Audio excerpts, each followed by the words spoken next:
যদি যেখান থেকেই হোক পাল্টা গণ অভ্যুত্থানের চেষ্টা করে থাকেন, তাহলে আপনাদের গায়ে বাড়া জানাজা পড়ার লোক খুঁজে পাবেন না। যেই নৌকার মাঝেই এরা সাজুক না কেন, নৌকা সহ ডুবিয়ে দিতে হবে।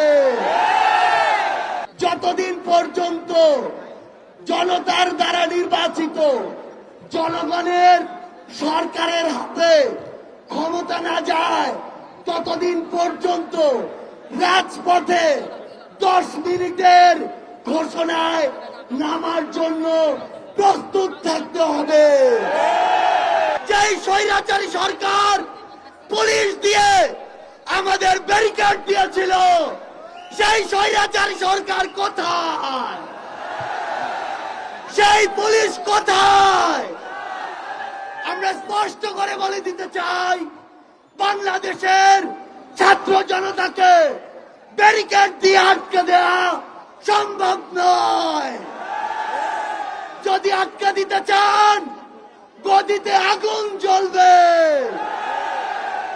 ওই স্বৈরাচারী সরকার নাকি ভারতে বসে পাল্টা গণ অভ্যুত্থানের চেষ্টা করছে। এর চেয়ে বেশি হাস্যকর আর কি হতে পারে?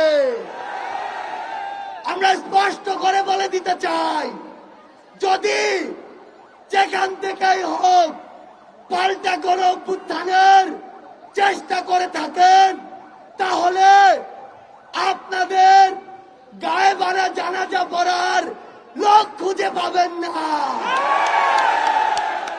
আমরা যখন রক্ত দিতে শিখেছি, তখন আপনাদের মতো ফ্যাসিস্টরা আমাদের লোক পর্যন্ত স্পর্শ করতে পারবে না। আমরা বলে দিচ্ছি, লক্ষ মানুষের সমাগম দেখেছেন, এরপরে যদি আমাদের দিকে চোখ তুলে তাকানোর সাহস করেন, কোটি মানুষের সমাগমে পিষে ফেলব। আমরা স্পর্শ করে বলে দিতে চাই, এই বাংলাদেশ 16 বছর পরে স্বাধীনতার যে নতুন মুখ দেখেছে, সেই মুখের দিকে কেউ যদি নজর দেওয়ার চেষ্টা করে, তাহলে তার জায়গা আমাদের এই বাংলাদেশে হবে না। আমরা একটি কথা আপনাদের স্পষ্ট করে বলে দেই, ওই যে শয়তানরা, ওই যে কুচক্রীরা, তাদের যারা দোসর, তারা কিন্তু একদিনের অভ্যুত্থানে এই দেশ ছেড়ে চলে যায়নি। সালমান এফ রহমানের মতো ভণ্ড সেজে লুকিয়ে আছে আমাদের আশেপাশে। এদেরকে প্রতিহত করতে হবে। যেই নৌকার মাঝেই এরা সাজুক না কেন, নৌকা সহ ডুবিয়ে দিতে হবে। আপনাদেরকে স্পষ্ট করে বলি, আমরা আমাদের একটি ধাপ মাত্র পার হয়েছি। যতদিন পর্যন্ত জনতার দ্বারা নির্বাচিত জনগণের সরকারের হাতে ক্ষমতা না যায়, ততদিন পর্যন্ত রাজপথে 10 মিনিটের ঘোষণায় নামার জন্য প্রস্তুত থাকতে হবে।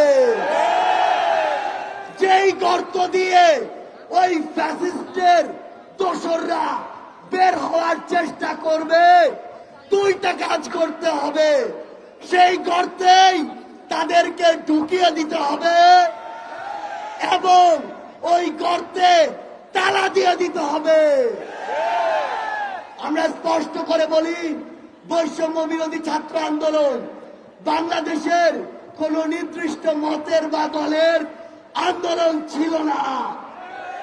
এটি ওই ফ্যাসিস্টদের বিরুদ্ধে পুরো বাংলাদেশের সকল মতের, সকল দলের, সকল জাতের, সকল বর্ণের মানুষের সম্মিলিত একটি আন্দোলন ছিল। সে জায়গা থেকে সামনে যদি বিন্দু পরিমাণ কোন বাধার আশঙ্কা আমরা দেখি, তাহলে ওই 5ই আগস্টের মতো জনতার স্রোতে তাদেরকে পিছিয়ে দিতে হবে।